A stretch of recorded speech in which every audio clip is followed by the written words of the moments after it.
kita akan duduk keseorangan. Nabi kata, saat berada keseorangan dalam alam yang gelap gelita, dihimpit oleh bumi yang keras, didatangi oleh pelbagai makhluk Allah yang kita tak kenal, saat itu tiada siapa yang boleh membantu kita.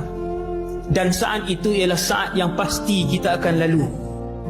Turun dua malaikat ni, dia tak ada nak baik-baik dengan siapa. Dia turun, dia nak main.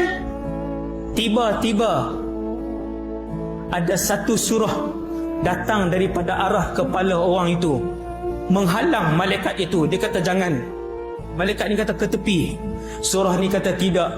Allah memberikan aku kelebihan untuk aku melindungi orang yang membaca aku ketika dunia dulu.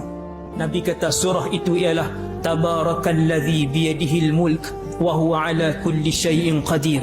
Satu-satunya surah yang boleh mempertahankan tuan dia daripada disentuh oleh malaikat mungkar dan nakir. Baca anak-anak pelajar sekalian. Kita tak tahu bila Allah nak ambil nyawa kita.